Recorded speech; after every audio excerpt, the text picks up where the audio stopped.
Hello and welcome to এক্সিজেন academy. আমরা নিউটনের গতিসূত্র নিউটনস ল করছিলাম এবং নিউটনস লতে আমরা মোমেন্টামের আগে অবধি করেছিলাম, অর্থাৎ নিউটনের থার্ড ল যেটা তৃতীয় গতিসূত্র সেটা আমরা কমপ্লিট করেছি। অ্যান্ড আমরা বলেছিলাম কালকে যে ওই ভরবেগ যেটা ভরবেগ সেই ক্লাসটা করবো এবং কয়েকটা নিউমেরিক্যাল যেগুলো রয়েছে সেগুলো কমপ্লিট করার পর আমরা নিউটনের গতিসূত্রটা শেষ করবো। ঠিক আজকে নিউটনের গতিসূত্র ক্লাসটা শেষ হয়ে যাবে।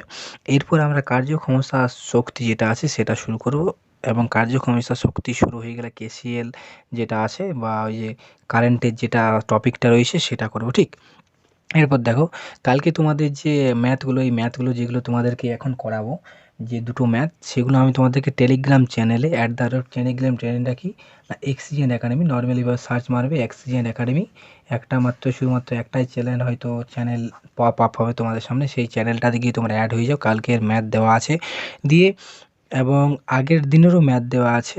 আর তোমাদের ওই যে মাল্টিপল অ্যাঙ্গেল অর্থাৎ গুণিতক কোণের যেটা, সেটা কালকে ক্লাসটা আমি ভিডিওটা রেকর্ড করেছিলাম, কিন্তু দুর্ভাগ্যবশত কী করলাম না, ভুলবশত আমি যখন নিচ্ছিলাম ফোন থেকে, যখন ল্যাপটপে নিচ্ছিলাম, তো ওটা আমি কপি করার জায়গায় কাট করেছি, অ্যান্ড কাট করে নিয়ে ডিরেক্ট ডিলিট করে দিয়েছি। ঠিক সেই জন্য কী হয়েছে, ক্লাসটা রেকর্ড করা সত্ত্বেও আমি কালকে ক্লাসটা দিতে পারিনি, সেই জন্য কালকে ম্যাথের ক্লাসটা আসেনি। আজকে আমরা ওইটা শুরু করবো। দেখো, এই যে প্রথমে কোয়েশ্চেনটা আছে সেট, আর যে এক্সিজেন একাডেমি অর্থাৎ যে তোমাদের টেলিগ্রাম চ্যানেলটা সেটাতে অ্যাড হয়ে যাও, কারণ হোমওয়ার্কগুলো যেগুলো আছে সেগুলো তো আর সব পেপারে দিতে পারি না, ওখানে ছবি তুলে আমি পাঠিয়ে দিই টেলিগ্রাম চ্যানেলে, তোমরা ওখান থেকে রিভাইজ করতে পারবে। ঠিক আচ্ছা, দেখো ফার্স্ট যেটা 60 কেজি ভরের এক ব্যক্তি লিফটের মধ্যে দাঁড়িয়ে আছে। ঠিক লোকটার ভর যেটা সেটা আছে 60 কেজি। ওই ব্যক্তির ওপর লিফটের মেঝের প্রতিক্রিয়া বল কত হবে?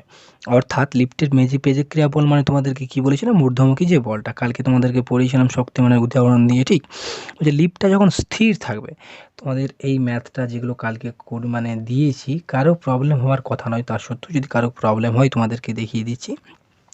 বলছি যখন স্থির থাকবে তখন যে প্রতিক্রিয়া বল সেটা কী হবে। যখন তোমাদেরকে কালকে বলেছিলাম যে যখন স্থির থাকে তখন হয় এন সমান এমজি, এবং কেন হয় সেটাও তোমাদেরকে ওয়াইডলি এলাবোরেট করে বলেছিলাম যে কিভাবে পুরোপুরি হয়, কিভাবে পুরো ক্যালকুলেশনটা আসে। কালকে যারা ক্লাসটা দেখেছো এইটাতে তারা অসুবিধা হবে না, কারণ ফার্স্ট যখন নিউটনের গতিসূত্র ফার্স্ট যে ক্লাসটা দিয়েছিলাম সেটাতে ঠিকঠাক তোমাদের ভিউ এসছে, কিন্তু কালকে যে ক্লাসটা সেটা দেখছি অনেকেই ক্লাসটা দেখোনি।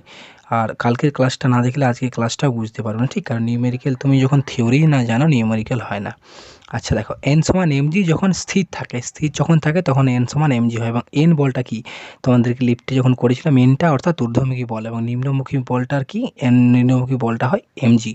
এম মানে লোকের ভর, এবং জি যে গ্র্যাভিটেশন শক্তি দিয়ে ওকে টানে, তাই তো। তা যখন স্থির থাকে তখন হয় এন সমান এমজি, ওটাই বের করতে বলছে। যখন স্থির থাকে তখন তার প্রতিক্রিয়া বলটা যে ফোর যে প্রতিক্রিয়া বলটা দিচ্ছে, অর্থাৎ ঊর্ধ্বমুখী যে প্রতিক্রিয়া বলটা সেটা কি। ঠিক তাহলে আমরা কি এন সমান দেওয়া আছে 60 কেজি, অ্যান্ড জি এর মান কত, যেহেতু কেজি অর্থাৎ এসআই ইউনিট, অ্যান্ড এসআই ইউনিটে জি এর মানটা হয় 9.8, so the value of N equals 588 newton. Okay, এটা হয়ে গেলে যখন স্থির থাকলো। এরপর বলছে যখন 4.9 মিটার পার সেকেন্ড স্কোয়ার ত্বরণ নিয়ে উঠবে। এটা তো ফার্স্ট কন্ডিশনে একটা অ্যান্সার হয়ে গেল। ঠিক সেকেন্ড কি বলছে, বলছে যখন ত্বরণ নিয়ে উঠবে, যখন তোমাদেরকে ত্বরণ নিয়ে উঠবে তখন তোমাদেরকে বলেছিলাম যে এন সমান হয় M G plus M A হয় বলেছিলাম, তাই তো। এবং এন সমান হয় এম ইন্টু জি প্লাস এ। কালকের ক্লাসটা দেখো প্লিজ, তাছাড়া হবে না। অ্যান্ড এন যেটা সেটা প্রতিক্রিয়া বল, যেটা তোমাদের ফ্লোর যেটা দিচ্ছে মানুষটাকে উপরের দিকে ঠেলার জন্য, সেটা প্রতিক্রিয়া বল দিচ্ছে। ক্রিয়া প্রতিক্রিয়া পুরো কালকে খুব সুন্দরভাবে তোমাদেরকে বুঝিয়েছি।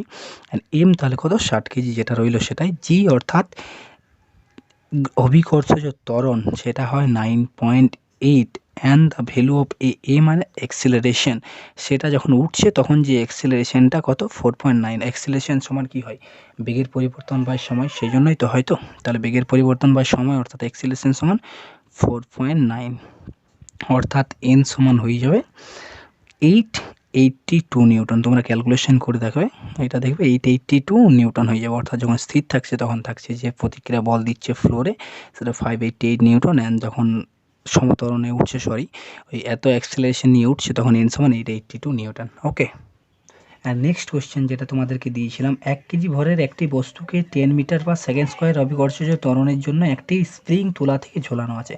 স্প্রিং তোলা থেকে ঝোলানো আছে ঠিক একটা ধরো স্প্রিং তোলা যন্ত্র, যে তোলা যন্ত্র হয় বা ওজন মাপার যেটা ইউনিট বা মেশিনটা হয় সেটাকে বলে স্প্রিং তোলা যন্ত্র, তাই না? স্প্রিং তোলা যন্ত্রের মধ্যে ঝোলানো আছে স্প্রিং তুলাটি কত পার্ট দেবে অর্থাৎ তার মধ্যে যে ভরটা হবে, ঠিক সেই ভরটা কত, মানে যে ফোর্সটা, মানে যেটা অনুভব করছে নিম্নগামী যে ফোর্সটা ইউজ করবে, যে তার যে ভরটা হবে, অর্থাৎ সরি ভারটা হবে, সেটা কত বের করতে বলছে। দেখো একটা একটা করে করি, তাহলে তোমাদের যে প্রবলেমটা মানে অসুবিধা আছে সেটা ক্লিয়ার হয়ে যাবে। ঠিক কী বলছে, 1 কেজি ভরের একটি বস্তুকে, অর্থাৎ মাস কত দেওয়া আছে, 1 কেজি। ঠিক কোনো অসুবিধা নেই। অভিকর্ষজ ত্বরণ অর্থাৎ জি এর মান দেওয়া আছে আমার 10 মিটার পার সেকেন্ড স্কোয়ার, এতদূরও কিছু অসুবিধা নেই। যখন কত পার দেবে, যখন তুলাটি এত ত্বরণে উঠছে, আচ্ছা এ সমান দেওয়া আছে 5 মিটার পার সেকেন্ড স্কোয়ার।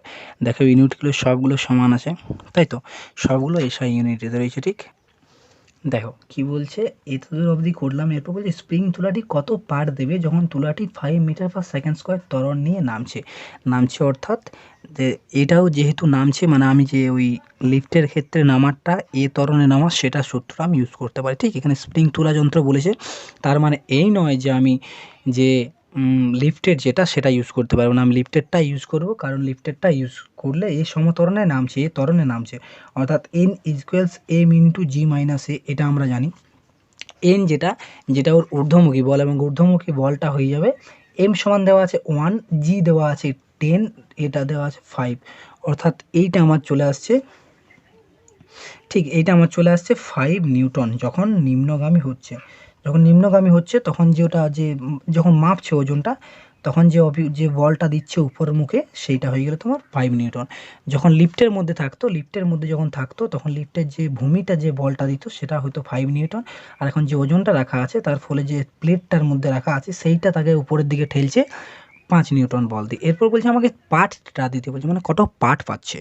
ঠিক পার্টটা কি হয়, পার্ট অর্থাৎ মানে যে ওজনটা কত হবে, ওজনটা যেটা কোনো একটা জিনিসের 5 কেজি ওজন, তুমি একটা জিনিসের 5 কেজি ওজন পেলে, মানে তুমি ওইটাকে গ্র্যাভিটেশন সহ, মানে ওই যে অভিকর্ষজ ত্বরণ জি, সেটা সহ তুমি ওটা পার্টটা পেলে, তাই না? কারো যদি ভার হয়, কারো ভার বা ওজন যদি 5 কেজি হয়, মানে ওকে ওর ওজন প্লাস কি বলেছিলাম, ডব্লিউ সমান এমজি বলেছিলাম। এই যে পার্টটা এম ইন্টু জি, যেটা এইটা শুধুমাত্র 5 কেজি নয়, এটা 5 কেজি নয়, দুটোর গুণফল করে ওর 5 কেজি হচ্ছে। গ্র্যাভিটেশনও থাকছে তোমার ওজন। আমার ওজন যেমন 60 কেজি, 61 কেজি আমার ওজন, আমার কিছু ওজন 61 কেজি, তার মানে আমার পুরোপুরি 61 কেজি ওজন নয়, আমার 61 কেজির মধ্যে আমাকে গ্র্যাভিটেশনও নিচের দিকে টানছে, সেটা মিলে পুরোটা দিয়ে পার্ট যেটা সেটা আসবে, পার্ট সমান হয় এম, সেটা হয় এফ বাই এ, কারণ এফ সমান হয় এম বাই এ। তাহলে পার্ট যেটা এফ নিউটন, 5 নিউটন, এবং অ্যাক্সিলারেশন 5, অ্যাক্সিলারেশন 5 ত্বরণের নামছে, অর্থাৎ 1 কেজি। এইটা হয়ে গেল ওর পার্ট। এরপর আমাদের যে টপিকটা আসে সেটা ভরবেগের টপিক আসে। ভরবেগ, কনজারভেশন অফ ভরবেগ তোমাদের মোমেন্টাম যখন পড়িয়েছিলাম, যে ভর ইন্টু বেগ, কী বলেছিলাম, মোমেন্টাম, তাই না? মোমেন্টাম অর্থাৎ ভরবেগ, এবং ভরবেগের মধ্যে কী কী থাকে, এম ইন্টু ভি থাকে, আগের ক্লাসে তোমাদেরকে করিয়ে দিয়েছিলাম। এবং এটাতে বলছে যে রৈখিক ভরবেগের সংরক্ষণ, তাই তো, ভরবেগের সংরক্ষণ। এরপর দেখো,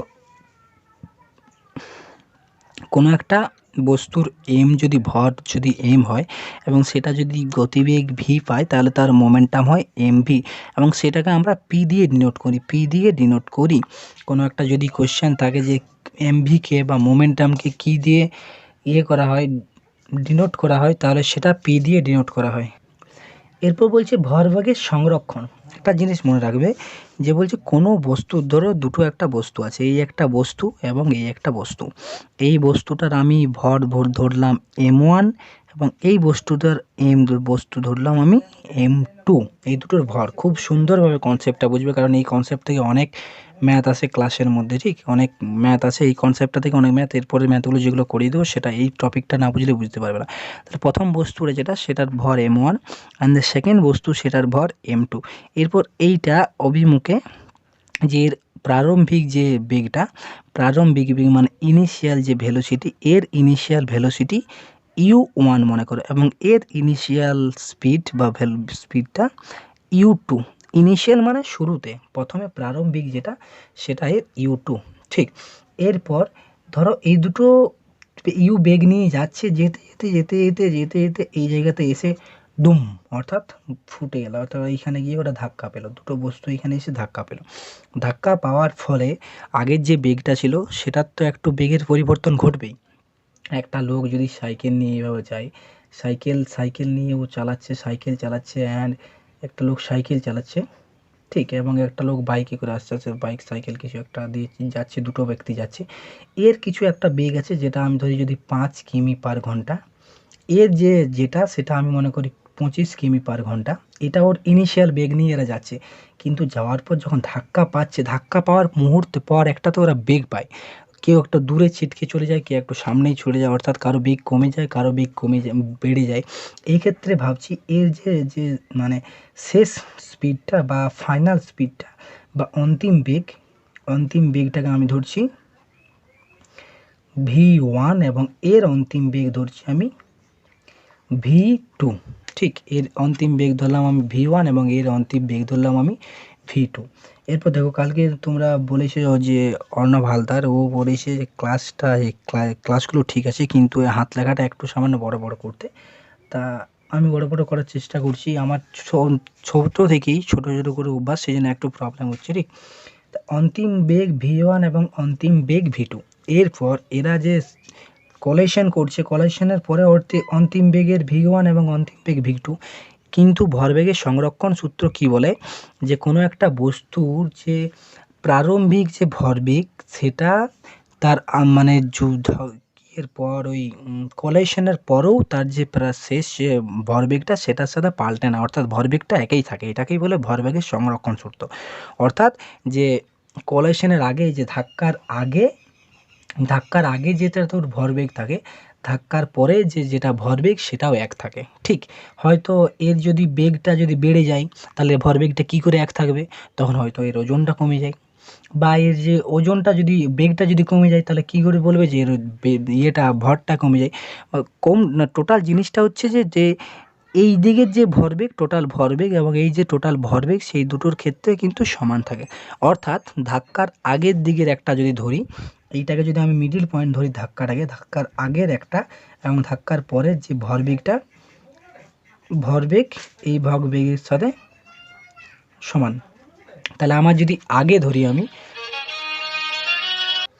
আমি ভরবেগটা যদি আগে ধরি, তাহলে এর প্রথমে ধাক্কা পাওয়ার আগে এর বেগ m1 এবং এর ভর m1 এবং বেগ u1, এবং এর ভর m2 এবং এর বেগ u2 ধাক্কার আগে, এবং ধাক্কার পরে এর ভর কত, ধাক্কার পরে এর বেগটাকে যদি আমি m2 ধরি এবং m1 ধরি, বড় m1 ক্যাপিটাল m1, এবং এটাকে যদি আমি ক্যাপিটাল m2 ধরি, তাহলে এর m1 ভরবেগ এবং এর যেটা m2 v2। আশা করছি বুঝতে পারছো।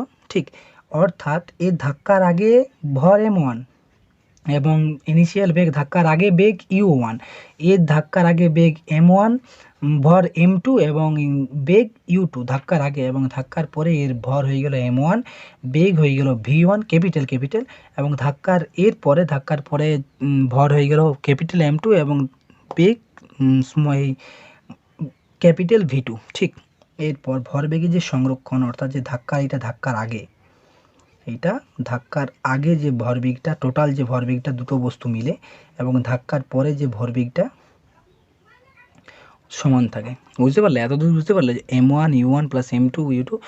অর্থাৎ এই জিনিসটাকে যদি আমি একটি সামারাইজ করি, যে দাঁড়াবে m1 v1 সমান m2 v2। অর্থাৎ আগের যে ভর ইন্টু বেগ, যেটা ভরবেগ সেটা পরের ভরবেগের সঙ্গে সমান হয়, বা এইভাবেও বলা যায় যে ভরবেগ দুটোর পার্থক্যটা 0 হয়। ঠিক, এবং যে এই যে ভরবেগটা হচ্ছে সেটা কিন্তু ওদের ভরবেগটা পাচ্ছে সেটা কিন্তু আন্তঃক্রিয়া, বাইরে থেকে কোনো রকম বল পাচ্ছে না ওরা, ওটা আন্তঃক্রিয়া। ভরবেগের ফলে যে শক্তিটা পাচ্ছে বা ভরবেগ যেটা, সেটা ওর আন্তঃক্রিয়া ঘটলেই শুধুমাত্র ভরবেগের সংরক্ষণ ঘটে।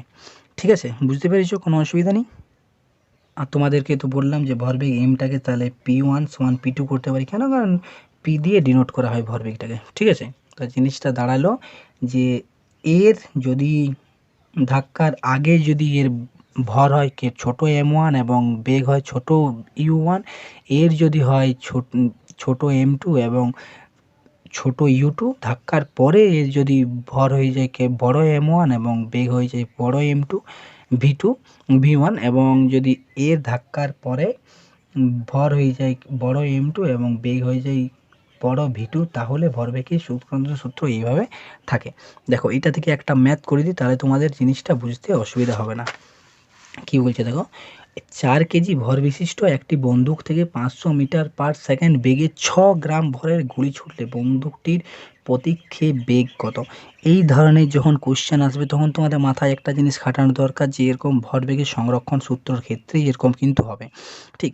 এবং ভরবেগের সংরক্ষণ সূত্র যেটা, এই যে তোমাদেরকে এই যে উদাহরণটা দিলাম, এটা এই যে ধাক্কার ক্ষেত্রে বা হয়তো বোমা ফাটার ক্ষেত্রে, বোমার ক্ষেত্রে, ধরো বোমার বিস্ফোরণ ঘটছে, বোমার বিস্ফোরণ ঘটলে কি হয়, একটা বোমার বিস্ফোরণ ঘটলে বোমার কি হয়, যে তোমরা পড়েছো ফিজিক্সের ক্ষেত্রে পড়েছো যে পরমাণুর ক্ষেত্রে যেটা ঘটে সেটা হয় তোমার নিউক্লিয় বিভাজন, তাই না? নিউক্লিয় বিভাজন ঘটে পরমাণুর ক্ষেত্রে, যে পরমাণু বোমার ক্ষেত্রে সেটা হয় নিউক্লিয় বিভাজন, এবং সূর্যের ক্ষেত্রে যেটা হয় সেটা হয় নিউক্লিয় সংযোজন, তাই না?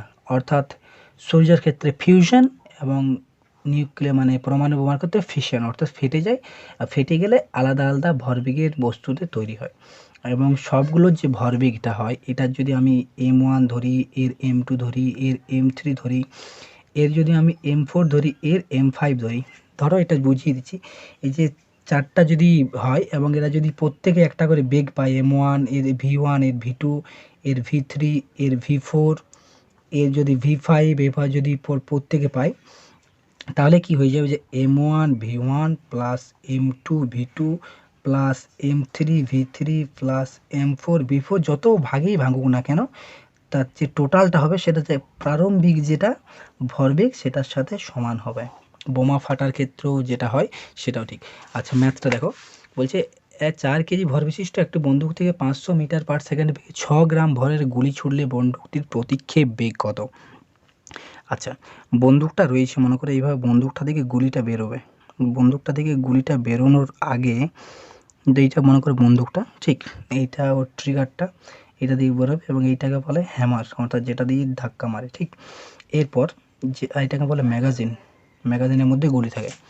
এরপর দুটো জিনিস মনে রাখো, মনে করো একটা জিনিস তো গুলি, আচ্ছা আমি এখানে গুলি লিখলাম, অর্থাৎ বন্দুকের গুলি, এবং এখানে একটা বন্দুক, ঠিক। প্রথমে ধাক্কা মানে গুলিটা বেরোনোর আগে এর মনে করো ভর m1 এবং এর ভর বড় m1, ঠিক, কোনো অসুবিধা নেই। এবং এর বেগ যেটা u1, এর বেগ u2, এর আচ্ছা এটা যদি m1 করেছি এটাকে m2 করি, কোনো অসুবিধা নেই। এবং ধাক্কার আগে এর যে ভরটা করলাম এবং বেগটা করলাম, এরপর ধাক্কার পর, অর্থাৎ ধাক্কার পর মানে বন্দুকটা ছোড়ার পর, বন্দুকটা যখন বেরোলো, যখন বন্দুকটা ছিল তার আগে এর ভর ছিল m1 এবং বেগ ছিল u1, এর ভর ছিল m2 এবং এর ভর ছিল u2। কিন্তু একটা জিনিস জানা মাথায় রাখা দরকার, যে যেহেতু ওর বন্দুকটার মধ্যে গুলিটা ছিল তখন তো এই প্রারম্ভিক বেগ কিছু ছিল না ধাক্কার আগে, অর্থাৎ সেটা হবে 0, এবং এরও বন্দুকটাও তো স্থির অবস্থায় আছে, তারপর হবে 0। বন্দুকটা গুলিটা ছোড়ার পর ঢাই করে গুলিটা যখন ছুড়লে তারপর বন্দুকটা পিছন দিকে পিছিয়ে যায়, কেন? কারণ যে নিউটনের তৃতীয় সূত্রের জন্য পিছের দিকে পিছিয়ে যায়। কিন্তু যে বন্দুকটা ছোড়ার আগে মানে বন্দুকটা গুলি ছোড়ার আগে বন্দুকটার মধ্যে যে গুলিটা ছিল সেটার বেগটাও 0 ছিল এবং বন্দুকের যে বেগটা ছিল সেটাও 0 ছিল। এরপর ধাক্কার পর এর মনে করো বেগ হয়ে গেল m1, ভর হয়ে গেল m1, এর ভর হয়ে গেল m2, এবং এর যে বেগটা পেয়ে গেল v1, এর বেগটা পেয়ে গেল v2, ঠিক। অর্থাৎ আমি সংরক্ষণ সূত্র থেকে আমি বলতে পারি যে m1 u1 plus m2 u2, এটা তোমার গুলি ছোড়ার আগে, আর ছড়ার পরে কি হয়ে যাবে m1 v1 plus m2 v2, তাই তো, অর্থাৎ গুলি ছোড়ার আগে গুলি ছোড়ার পরে।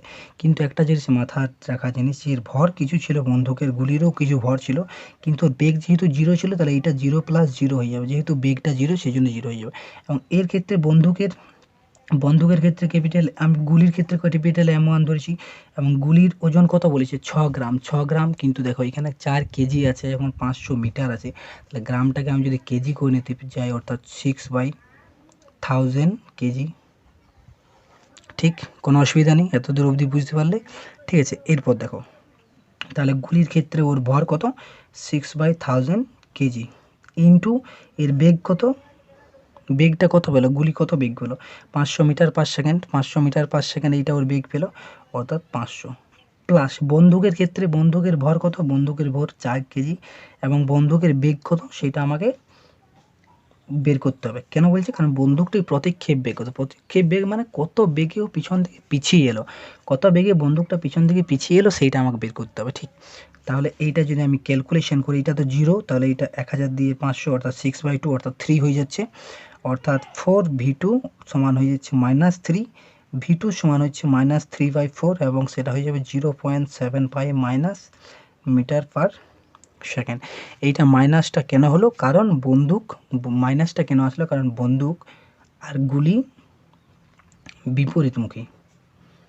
যদি আমাকে গুলির বেগ বের করতে বলতো তখন কিন্তু সেটা হয়ে যেত পজিটিভ এবং বন্দুকে সেটা বলছে সেটা হয়ে গেলো নেগেটিভ। কারণ বন্দুক আর গুলি একে অপরের সাথে নেগেটিভ মানে অন্য দিকে যাচ্ছে। ঠিক, এই যে এতটা হ্যাপা করলে, এত হ্যাপা করার দরকার নেই। পরীক্ষার হলে তোমরা সিম্পলি এইভাবে করবে যে যেহেতু আগে সব 0 ছিল, বেগ 0 ছিল, তাহলে সবার আগেরটা 0 হয়ে গেল অ্যান্ড পরে এর যে বেগটা সেটাকে যদি এমভি এবং এর ভোগ যদি এমভি ধরি আমি, তাহলে এখানটা শুধু বের করলেই হয়ে গেল। ঠিক, কোনো অসুবিধা নেই বুঝতে। এরপর দেখো এই যে ম্যাথটা তোমরা দেখতে পাচ্ছ, সেই ম্যাথটা আমি টেলিগ্রামে আপলোড করে দেবো। এই ম্যাথটা তোমরা করো, ভরবেগের সংরক্ষণ সূত্রে ম্যাথটা করবে এবং যে 4টা ম্যাথ করিয়ে দিলাম এবং ভরবেগটা করিয়ে দিলাম, নিউটনের গতিসূত্র আজকে শেষ করলাম। ঠিক, দেন আমরা কাল থেকে শুরু করব কার্যক্ষমতা শক্তি, সেটাতে পটেনশিয়াল এনার্জি আছে, কাইনেটিক এনার্জি আছে, কনজারভেশন অফ পটেনশিয়াল এনার্জি, এইগুলো আছে। যারা টেলিগ্রামে অ্যাড হওনি, টেলিগ্রামে অ্যাড হয় না, কারণ ম্যাথগুলো যেগুলো আছে সেগুলো আমি আপডেট দিয়ে দেবো। ওকে, থ্যাংক ইউ।